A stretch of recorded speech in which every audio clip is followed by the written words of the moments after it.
అంతెందుకు అధ్యక్ష, నిన్నమన్నా నేను చూస్తున్నా గచ్చిబౌలిలో భూమి మీరేం చేయొద్దని. అధ్యక్ష దాదాపుగా 25 సంవత్సరాలు అనుకుంటా, 25 సంవత్సరాల క్రితం బిల్లీరావు అనే వ్యక్తికి, ఒక ప్రైవేట్ వ్యక్తికి, ప్రైవేట్ సంస్థకు ఆ భూమి కేటాయించారు. 25 సంవత్సరాల నుంచి ఏ రోజు కూడా సెంట్రల్ యూనివర్సిటీ దగ్గర ఆ భూమి లేదు. తెలంగాణ ఉన్న కంబైన్డ్ రాష్ట్రంలో 2006లో ఆనాడు కాంగ్రెస్ పార్టీ రద్దు చేసింది ఆ కేటాయింపు. అక్కడి నుంచి కోర్టు కేసులు జరిగినాయి. 2014లో తెలంగాణ రాష్ట్రం వస్తే 2024 వరకు 10 సంవత్సరాలు గత ప్రభుత్వం బిల్లీరావు నుంచి భూమి గుంజుకోలేదు అధ్యక్ష. నేను వచ్చిన వెంబడే సుప్రీంకోర్టు వరకు వెళ్ళి కోట్లాడి ఒక ప్రైవేట్కు ఐఎంజీ భారత్ అని ఒక ఫేక్ కంపెనీకి కేటాయించిందని ఆరోపణలు ఎదుర్కొంటున్న భూమిని సుప్రీంకోర్టులో కూడా కేసు గెలిచి ఆ భూమిని వెనక్కి తీసుకొని ఆ భూమిని ఈరోజు మనం అభివృద్ధిలో భాగంగా టీజీఐఐసి కేటాయించి అక్కడ ఐటీ కంపెనీలు ఇతర పరిశ్రమలు రావడానికి అవసరమైన లేఅవుట్ చేయండి అని చెప్పి ఈరోజు ఒక అభివృద్ధి కోసము ఒక కాంక్రీట్ ప్రపోజల్తో ముందుకు వస్తే ఈరోజు అక్కడ ఏదో రిజర్వ్ ఫారెస్ట్ ఉన్నట్టు, రిజర్వ్ ఫారెస్ట్లో అత్యంత ఏమంటారు జీవరాశులు ఉన్నట్టు, జింకలు పులులు సింహాలన్నీ ఆనే ఉన్నాయి అన్నట్టు, జింకలు పులులు సింహాలు లేవు అధ్యక్ష. ఆ చుట్టుముట్టుతో కొన్ని గుంటనక్కలు చేరి ఇట్లా వ్యవహరిస్తున్నాయి అధ్యక్ష. గుంటనక్కలకు గుణపాఠం చెప్తాం అధ్యక్ష. అది 100% developed area. We're also going to utilise for development. We're not utilising or otherwise మేము ఎవరికో అర్ధరాత్రి పూట ఎవరికో కట్టబెట్టే ప్రయత్నం చేయలేదు అధ్యక్ష.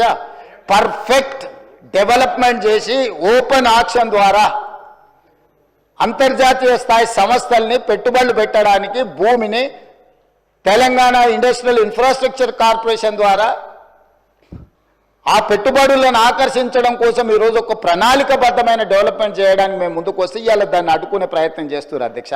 నేను ఒకటే మాట అడుగుతున్నా అధ్యక్ష, 10 సంవత్సరాల మీద అధికారంలో ఉన్నప్పుడు ఐఎంజీ భారత బిల్లీరావు అనే ఆయన దగ్గర భూమి ఉన్నప్పుడు మీకు బాధ లేదు, దుఃఖం లేదు, ఆ భూమిని వెనక్కి తీసుకురావాలని ఆలోచన లేదు. అలాంటి వాళ్ళ నుంచి ఆ భూమిని వెనక్కి తీసుకొచ్చి పరిశ్రమల అభివృద్ధి కోసం ఎందుకు అక్కడికి పోయినాం అధ్యక్ష? ఈరోజు అమెరికన్ కౌన్సిలేట్ అక్కడనే ఉంది, ఈరోజు విప్రో అక్కడనే ఉంది, ఇన్ఫోసిస్ అక్కడనే ఉంది, ఐటీ పరిశ్రమలన్నీ అక్కడనే ఉన్నాయి. అట్లాంటివి చాలా పరిశ్రమలు ఉన్నాయి అక్కడ. అది ఫైనాన్షియల్ డిస్ట్రిక్ట్. ఆ ఫైనాన్షియల్ డిస్ట్రిక్ట్ని ఇంకా కొంచెం ఎక్స్పాండ్ చేస్తే అంతర్జాతీయ స్థాయిలో పెట్టుబడులను ఆకర్షించుంటాడని అని చెప్పి ఈరోజు అక్కడ దాన్ని విస్తరించే ప్రయత్నంలో భాగంగా ఈరోజు పోయినాం అధ్యక్ష. పరోక్షంగా కోర్టులో పిఐఎల్ చేపిస్తారు, పరోక్షంగా పిల్లల్ని రెచ్చగొడతారు, యూనివర్సిటీ ల్యాండ్ తీసుకున్నారని.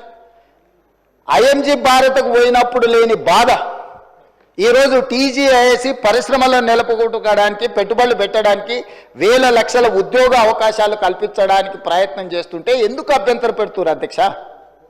ఎందుకు అంటే ఇంత సింపుల్ లాజిక్. అంటే రేపు పొద్దుగాల మీరు ఏ పరిశ్రమల కోసం భూమి సేకరించరా? ఏ రోడ్ల కోసం విస్తరించడానికి మీరు భూములు సేకరించరా? ఈ రాష్ట్రంలో పరిశ్రమలు రావద్దా? ఈ రాష్ట్రంలో పెట్టుబడులు ఎవరు పెట్టొద్దా? ఈ రాష్ట్రంలో చదువుకున్న నిరుద్యోగులకు ఉద్యోగ ఉపాధి అవకాశాలు ఇవ్వొద్దా? యూనివర్సిటీకి ఏం సంబంధం అధ్యక్ష భూమి? ఆ భూమి ఐఎంజీ భారత్ అని బిల్లీరావుకు కట్టబెట్టిన భూమి 25 సంవత్సరాల తర్వాత ఈ ప్రభుత్వం ఏర్పడిన తర్వాత, ప్రజాప్రభుత్వం ఏర్పడిన తర్వాత సుప్రీంకోర్టులో కొట్లాడి వేల కోట్ల రూపాయల భూమిని వెనక్కి తెచ్చింది నేను అధ్యక్ష.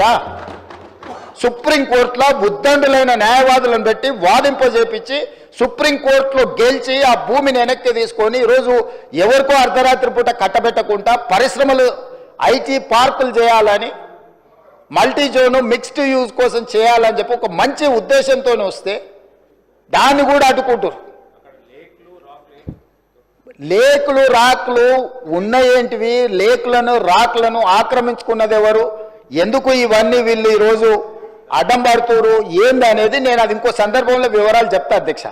అదేవిధంగా అధ్యక్ష, హరీష్ రావు గారిని చూస్తే అప్పుడప్పుడు మళ్ళీ ఆయన నా పేరు తీసుకున్నాడు అంటారు. పేరు ఎందుకు తీసుకోవాల్సిందంటే నువ్వు నిన్న మాట్లాడిన దాని మీద వాళ్ళ పేరు తీసుకుంటున్నా. ఆమంగల్ మా అత్తగారు ఊరు అంటే నేను అత్తగారు ఊరికి రోడ్డు వేసుకుంటున్నాను. అత్తగారు వాళ్ళ ఊరు వదిలి 5 దశాబ్దాలు అయింది అధ్యక్ష. అత్తగారు వాళ్ళ ఊరు వదిలేసి 5 దశాబ్దాలు అయింది. ఫ్యూచర్ సిటీని వాళ్ళు పరిశ్రమల కాలుష్యంతో మొత్తం రంగారెడ్డి జిల్లాను సర్వనాశనం చేయాలని కుట్రపూరితంగా అత్యంత కలుషితమైన ఫార్మా కంపెనీలను అక్కడ పెడుతుంటే కలుషితమైన ఫార్మా కంపెనీలు అన్నిటిని ఒక దగ్గర కూడబెడితే అంతర్జాతీయ ఎయిర్పోర్ట్ కూడా కుప్పగూలుతుందని చెప్పి దాన్ని జాగ్రత్తగా జీనోమ్ వ్యాలీ ఏ విధంగా డిజైన్ చేసినామో అట్లా చేయడమే కాకుండా ఏమాత్రం కలుషితం లేని పరిశ్రమలకు భూములు కేటాయించాలి, దానికి అంతర్జాతీయ ప్రమాణాలు ఉండాలి, నెట్ జీరో సిటీ చేయాలి, ఏఐ హబ్ చేయాలా, స్పోర్ట్స్ హబ్ చేయాలా, ఎడ్యుకేషనల్ హబ్ చేయాలా, ఇట్లాంటివన్నీ మేము పెడితే వాటిని అడ్డుకోనికి ఆ రోడ్ అక్కడికి తీసుకెళ్ళి అధ్యక్ష రోడ్ ఆమంగల్ కోసం వేయలేదు అధ్యక్ష, రోడ్ అత్తగారు ఊరికి వేయలేదు అధ్యక్ష. మా అత్తగారు వాళ్ళు రోడ్డు కావాలంటే సొంత పైసలతోనే అంతకంటే పెద్ద రోడ్డు వేసుకున్నట్టు అంత శ్రీమంతులే అధ్యక్ష. వాళ్ళు ఏమంత పేదోళ్ళు కాదు, నేను రోడ్డు వేస్తే వాళ్ళు బాగుపడేటంత పరిస్థితి లేని లేదు. మా అత్తగారు వాళ్ళు ఎవరో మీకు కూడా బాగా తెలుసు అధ్యక్ష. అధ్యక్ష ఔటర్ రింగ్ రోడ్డు నుంచి రీజనల్ రింగ్ రోడ్ ఎక్కడైతే వస్తుందో ఈ రెండింటి మధ్యలో రేడియల్ రోడ్స్ ఒక్కటి కాదు అధ్యక్ష, 11 రోడ్లు డెవలప్ చేయాలని ఈరోజు ప్రతిపాదనలు తెచ్చినాము. ఇవాళ ఒక్కటే మేము అక్కడ కొంగర కళా నుంచి ఎగ్జిట్ రోడ్లో తీసుకొని ఫ్యూచర్ సిటీని టచ్ చేసుకుంటా 90 degrees స్ట్రైట్గా తీసుకున్నాం. నేను స్ట్రైట్గా హరీష్ రావు గారిని నేను అడుగుతున్నా సూటిగా, ఇంకొక ఆయనకైతే సరే ఆయనకు నేను మాట్లాడేది అర్థమైతే అర్థం కాదో నాకు తెలియదు, కానీ వారు ఇక్కడనే ఉన్నారు కాబట్టి వారిని అడుగుతున్నా. ఈరోజు అభివృద్ధి వద్దా, రీజనల్ రింగ్ రోడ్డు నిర్మించాలన్నా వద్దా, రేడియల్ రోడ్స్ వేయాలన్నా వద్దా, ఫ్యూచర్ సిటీ కట్టాలన్నా వద్దా, మూసి రిజిన్యువేషన్ ప్రాజెక్టు మూసి పునరుద్ధరణ ప్రాజెక్టును చేపట్టాలన్నా వద్దా, పరిశ్రమల కోసం భూములు సేకరించి పరిశ్రమలకు కేటాయించి తద్వారా పెట్టుబడులను ఆకర్షించి తద్వారా రాష్ట్రాన్ని అభివృద్ధి చేయాలన్నా వద్దా. 10 సంవత్సరాలు ప్రభుత్వాన్ని నడిపిన మీరు 10 సంవత్సరాలు తెలంగాణను ప్రపంచానికి ఒక మోడల్గా డెవలప్ చేసినమన్న మీరు ఎక్కడ కూడా భూమి సేకరించకుండానే మీరు చేసిండ్రా? ఈరోజు మీరు మల్లన్న సాగర్ బాధితులకు మల్లన్న సాగర్ భూ నిర్వాసితులకు మీరు చేయాలంటున్నారు. మల్లన్న సాగర్ భూమి ఎవరు సేకరించారు అధ్యక్ష? అధ్యక్ష ఎవరి ఫామ్ హౌస్ దగ్గర ఈరోజు వారు అడిగితే నేను విచారణకు ఆదేశించడానికి సిద్ధంగా ఉన్నా అధ్యక్ష. కొండపోచమ్మ ప్రాజెక్టు నుంచి ఫామ్ హౌస్లకు డైరెక్ట్గా కాలువలు తీసుకున్న వాళ్ళు ఎవరు? ఈరోజు కట్టుకున్న రిజర్వాయర్లు అది రంగనాయక సాగరా, లేకపోతే కొండపోచమ్మనా, లేకపోతే మల్లన్న సాగరా? ఎవరు భూములు కొనుక్కున్నారు, ఎవరు ఫామ్ హౌజులు కట్టుకున్నారు, ఎవరి ఫామ్ హౌజులకు ఆ రిజర్వాయర్ల నుంచి నీళ్లు పోతున్నాయి, రోడ్లు ఎవరు వేసుకున్నారు? ఈరోజు నాకు కానీ నా కుటుంబ సభ్యులకు కానీ నేను ప్రభుత్వం వచ్చిన తర్వాత 1 ఇంచు భూమి అయినా ఎక్కడైనా మేము కొనుక్కున్నామా? అది ఫ్యూచర్ సిటీ కాదు, 4 బ్రదర్ సిటీ అని, 4 crore brother and sisters city అధ్యక్ష. 4 కోట్ల తెలంగాణ సోదరులు సోదరీమణుల యొక్క సిటీ అధ్యక్ష. That is our future.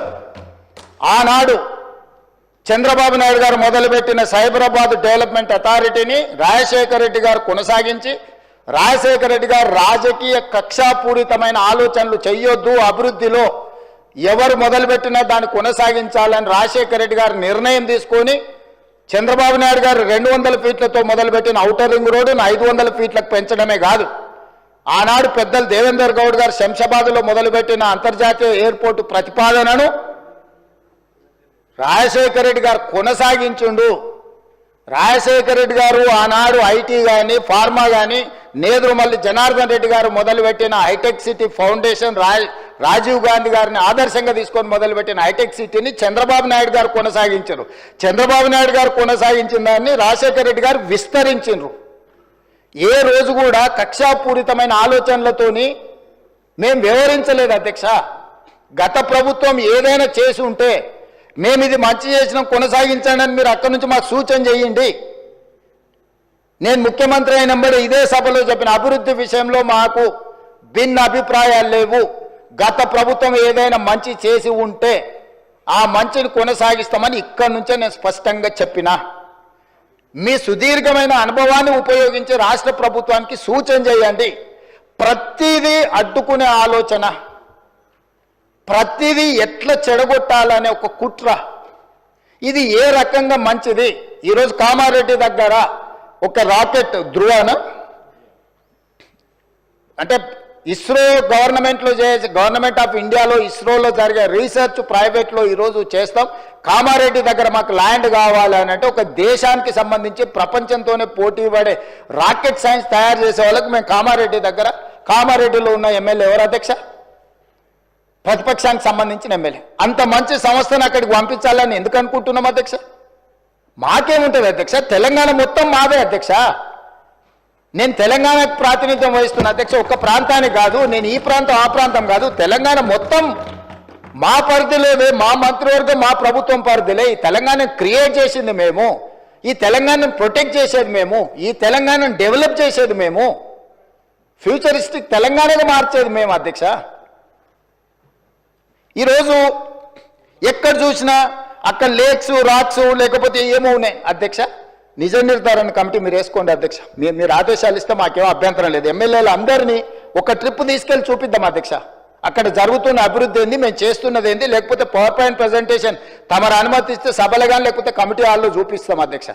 అన్ని ఓపెన్ బిడ్డింగ్లు మేము అమ్మదలుచుకున్నాం అధ్యక్ష.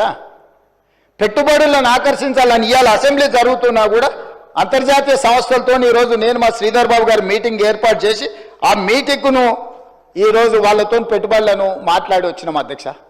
ప్రపంచంలోనే పెద్ద పెద్ద పరిశ్రమలు తెలంగాణ వైపు హైదరాబాద్ వైపు చూస్తుంటే మీరు చేయలేని పనులను కూడా ఈరోజు ఎలివేటెడ్ కారిడార్ కంటోన్మెంట్లో మీరు 10 ఏళ్ళు తిప్పలవడం అన్నారు, రాలేదు.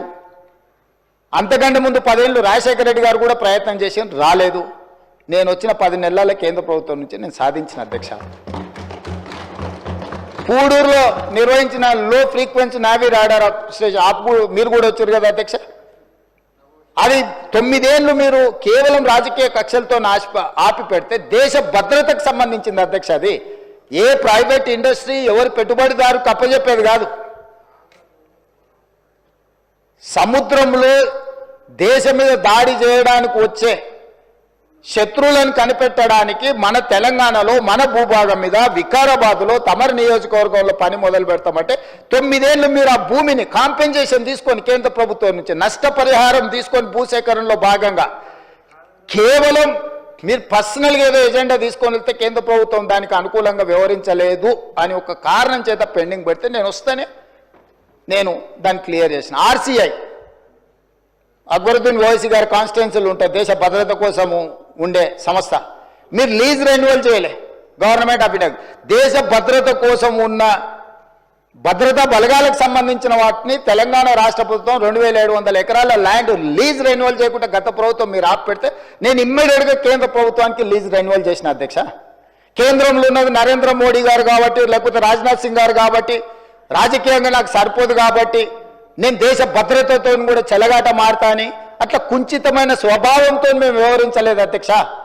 అది నరేంద్ర మోడీ గారైనా రాజ్నాథ్ సింగ్ గారైనా లేకపోతే చంద్రశేఖరరావు గారు, హరీష్ రావు గారు, లేకపోతే తారక రామారావు గారైనా దేశ భద్రతకు సంబంధించిన విషయంలో రాష్ట్ర అభివృద్ధి విషయంలో మేము ఎక్కడ కాంప్రమైజ్ కాలేదు అధ్యక్ష. పొలిటికల్ విల్తో మేము దాని రాజకీయ ప్రేరేపితమైన నిర్ణయాల వైపు మేము ఎన్నడూ వెళ్ళలేదు అధ్యక్ష.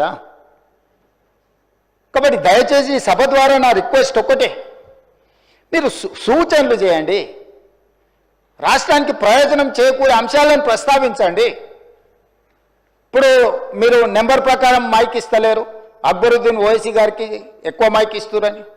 Sir, we're welcoming it, whatever you have given suggestions. మీరు సలహాలు సూచనలు ఇస్తే మైక్ ఇవ్వడానికి మాకు ప్రాబ్లం లేదు.